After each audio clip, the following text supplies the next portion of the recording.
कहते हैं हमारी ही दुनिया में ना जाने कितनी दुनियाएं और बसती है, मगर इंसान सिर्फ उसे ही मानता है जिसे वो देख सकता है। काली अमावस की रात थी। चारों ओर सिवाय हवाएं और शोर के अलावा कुछ भी नहीं था। राजन को आज घर लौटने में देर हो गई थी। रात के सन्नाटे को वो अपनी साइकिल से चीरता हुआ चला जा रहा था। वो गांव की नदी तक पहुंचा ही था कि तभी उसे नदी के पास एक काला साया दिखाई दिया जो नदी के किनारे पानी को घूरे जा रहा था। इतनी रात को नदी के पास देखकर राजन के ना जाने क्यों रोंगटे खड़े हो गए। उसे ऐसा महसूस हुआ मानो उसके पैर साइकिल के पैडल पर जम गए हो। राजन कपकपाते हुए होठों से बोला, कौन है वहां पर? राजन ने इतना बोला ही था कि अचानक वो साया बिजली की रफ्तार से दौड़ता हुआ राजन के नजदीक आ गया। राजन की नजर जैसे ही उस साये पर पड़ी, उसके हलक से एक भयानक चीख निकल गई। इस घटना के 1 महीने बाद अर्जुन का सारा ध्यान ड्राइविंग पर था। उसकी पत्नी शिखा कार में ड्राइविंग सीट के बगल में बैठी हुई एक मैगजीन पढ़ रही थी। शिखा ने मैगजीन रखकर अर्जुन की ओर देखकर कहा, और कितनी दूर रह गया है तुम्हारा गांव अर्जुन? बस थोड़ी दूर रह गया है, आधे घंटे में हम पहुंच जाएंगे।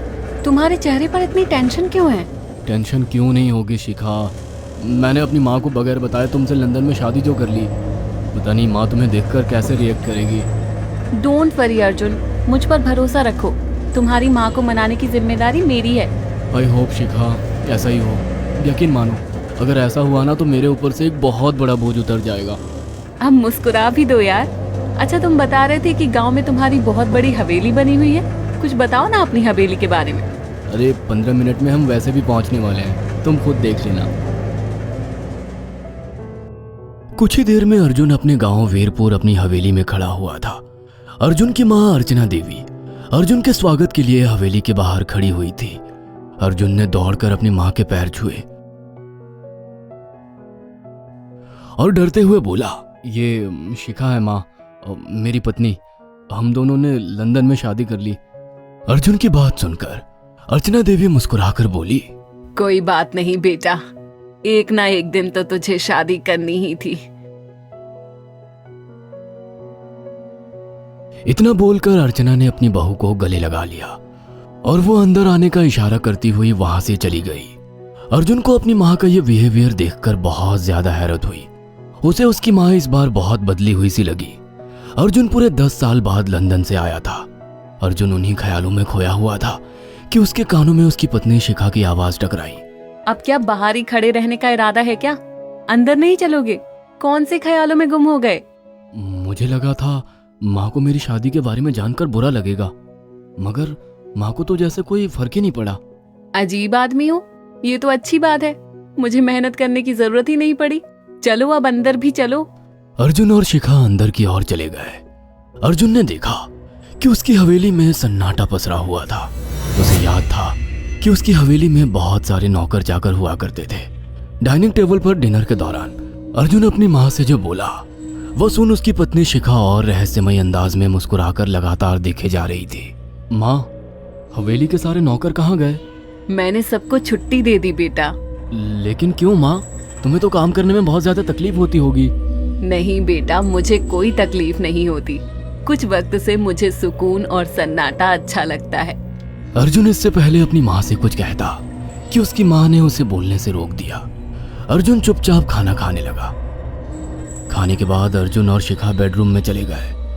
अर्जुन बेड पर सोच में लेटा हुआ था कि अचानक शिखा अर्जुन से लिपट गई और वासना का तूफान अपने चरम पर पहुंच गया था। अचानक शिखा को दरवाजे पर 2 लाल लाल आंखें दिखाई दिए। उसे ऐसा लगा जैसे कि कोई उसे देख रहा हो। शिखा ने तुरंत बेड से उठकर अपने कपड़े पहन लिए। क्या हुआ शिखा? अर्जुन, मुझे ऐसा लगा जैसे कोई हम दोनों को देख रहा हो। पागल हो गई हो क्या? हवेली में सन्नाटा पसरा हुआ है, एक भी नौकर चाकर नहीं है। तुम्हें वहम हुआ होगा। तुमने तो सारा मूड खराब कर दिया शिखा, अब सो जाओ। उस रात अर्जुन तो गहरी नींद में सो गया, मगर शिखा की आंखों से नींद कोसों दूर थी। अगली सुबह शिखा जल्दी उठकर किचन की ओर चली गई, मगर उसने देखा कि उसकी सास अर्चना नाश्ता तैयार कर चुकी थी। माँ, आपने तकलीफ क्यों की? मुझे बुला लेती आप। शिखा की बात सुनकर उसकी सास अजीब से अंदाज में शिखा की ओर देखने लगी। उनके देखने के अंदाज में पता नहीं ऐसा क्या था कि शिखा को अपने रोंगटे खड़े होते हुए महसूस हुए। अर्चना धीरे धीरे करीब कदमों से शिखा के करीब आकर बोली, कोई बात नहीं बेटी, तुम्हें अब यहीं रहना है। तुम सिर्फ मेरे बेटे के साथ प्यार से रहो और जल्दी से मुझे एक पोता दे दो। काम की चिंता मत करो, वो सब मैं कर लूंगी। कुछ ही दिनों के बाद अर्चना गर्भवती हो गई। उसे हवेली में रहते हुए 6 महीने से ज्यादा वक्त हो चुका था और इन 6 महीनों में उसने नोट किया कि जब से वो गर्भवती हुई है, उसकी सास अचानक से आकर उसके पेट पर हाथ फेरने लगती और अजीब से अंदाज में उसके पेट को घूरने लगती। शिखा ने तंग आकर अर्जुन से कहा, अर्जुन, मुझे तुम्हारी माँ का बिहेवियर बड़ा अजीब लगता है। तुम्हारी माँ जब देखो मेरे पेट पर आकर हाथ फेरती रहती है। अरे माँ को अपने पोते के आने का बेसब्री से इंतजार है शिखा, इसमें अजीब लगने वाली क्या बात है? मैं तुम्हें कैसे समझाऊं? मैंने माँ की आंखों में एक अजीब सी चमक देखी है।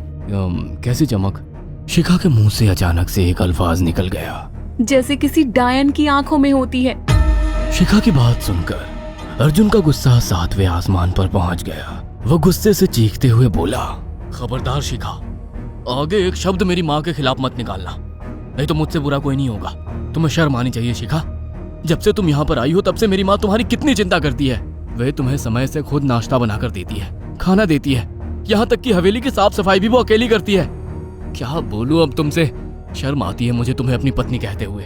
इतना कहकर अर्जुन गुस्से से कमरे से निकल गया। शिखा अर्जुन से बहुत कुछ कहना चाहती थी मगर कह नहीं पाई। उसने महसूस किया था कि चाहे कितनी भी तेज आंधी और तूफान आए, मगर हवेली के अंदर धूल की एक परत तक नहीं जमती थी और दिन ब दिन अर्चना के चेहरे की झुर्रियां कम होती जा रही थी। ऐसा लगता था मानो वो जवान हो रही हो। शिखा के अब 9 महीने कंप्लीट हो चुके थे और एक रात अचानक उसे प्रेगनेंसी पेन होने लगे। वो दर्द से तड़पने लगी। ये देखकर अर्जुन घबरा गया। वो दौड़ा दौड़ा माँ को बुलाकर लाया और बोला, माँ, हमें तुरंत शिखा को किसी अच्छे हॉस्पिटल में एडमिट कराना होगा। अर्जुन ने देखा कि उसकी माँ ने उसकी बात को सुना ही नहीं। वो तो बस शिखा के गर्भ की ओर आंखें फाड़ फाड़ कर देखी जा रही थी। अर्जुन एक बार चिल्लाकर कहा, माँ, हमें शिखा को इसी वक्त हॉस्पिटल में एडमिट कराना होगा। नहीं, शिखा की डिलीवरी हॉस्पिटल में नहीं, इसी हवेली में होगी। लेकिन इस हवेली में आपके और मेरे अलावा कोई नहीं है। तभी शिखा दर्द से तड़पने लगी। अर्चना ने अपने बेटे को धक्के देकर कमरे से बाहर निकाल दिया और दरवाजा बंद कर लिया। अर्जुन हक्का बक्का रह गया। अर्जुन दौड़ता हुआ गांव की ओर गया। उसने देखा कि गांव में एक पेड़ के नीचे गांव के सभी बुजुर्ग इकट्ठे थे। उनके हाथों में जलती हुई मशालें थीं। अर्जुन उनके पास पहुंच गया और बोला, मेरी मदद कीजिए, मेरी बीवी को प्रेगनेंसी दर्द हो रहे हैं। आप प्लीज किसी दाई को बुला लीजिए, जितना पैसा चाहिए देने को मैं तैयार हूँ। तभी उसके कानों में गांव के सरपंच की आवाज टकराई, बेवकूफ लड़के, तू अपनी बीवी को एक डायन के यहाँ पर मरने के लिए छोड़ आया। क्या कहना चाहते हैं आप? आप जानते हैं आप क्या कह रहे हैं? वही जो तू सुन रहा है। तेरी माँ एक डायन है। इन गांव वालों के हाथों में जो मशाले देख रहा है ना, हम तेरी ही हवेली में आग लगाने जा रहे थे। तेरी माँ ने इस गांव में ना जाने कितने नौजवानों को मार कर खाया है। तेरी माँ एक डायन है। लगता है आपका दिमाग खराब हो गया है। आप जानते भी हैं मैं कौन हूँ? हाँ, मैं जानता हूँ। तू ठाकुर धीरेन्द्र प्रताप का बेटा है। तेरे पिता को शक हो गया था कि तेरी माँ एक डायन है, इसीलिए उन्होंने तुझे हमेशा उससे दूर रखा। पहले तेरी माँ ने तेरे पिता को मारा और धीरे धीरे करके वह हवेली के सारे नौकरों को मार कर खा गई और फिर गांव वालों को भी मारने लगी। और अब तो तेरे होने वाले बच्चे को खाएगी, क्योंकि डायन को नवजात शिशु का मांस खाना बहुत पसंद होता है। अगर मेरी बात पर यकीन नहीं है तो चलकर मेरे साथ तो खुद अपनी आंखों से देख ले। इतना कहकर सरपंच अर्जुन को लेकर हवेली की ओर चल पड़ा। उसके पीछे कई लोग थे जो जलती मशाले पकड़े हुए थे। हवेली के अंदर घुसकर उन्होंने उस कमरे के दरवाजे को तोड़ दिया जहाँ पर शिखा थी। कमरे का मंजर देखकर अर्जुन के रोंगटे खड़े हो गए। उसने देखा कि उसकी माँ एक बेहद भयानक रूप में उसके बच्चे का मांस खा रही थी और उसकी पत्नी शिखा फर्श पर मरी हुई पड़ी थी और पूरा फर्श खून से लाल था। अर्जुन को अपनी आंखों पर यकीन नहीं आ रहा था कि तभी उसकी माँ उसके ऊपर झपटी। सरपंच ने चीखकर कहा, अरे इस डायन को आग लगा दो, जिंदा जला दो इसे और साथ ही साथ इस हवेली को भी। सभी लोगों ने जलती हुई मशाले डायन के ऊपर फेंक दी। देखते ही देखते डायन दर्द से चीखने और चिल्लाने लगी और कुछ ही देर में वो जलकर राख हो गई। हवेली में आग लगते ही सभी लोग अर्जुन को खींचकर बाहर ले आए। अगले दिन अर्जुन अपनी पत्नी की यादें साथ लेकर आंखों में आंसू लिए दोबारा लंदन वापस चला गया। अगर आपको हमारी ये कहानी पसंद आई हो तो इसे लाइक और शेयर करना ना भूलें। साथ ही ऐसी और नई कहानियों के अपडेट्स पाने के लिए हमारे चैनल अक्षु टीवी को जरूर सब्सक्राइब करें।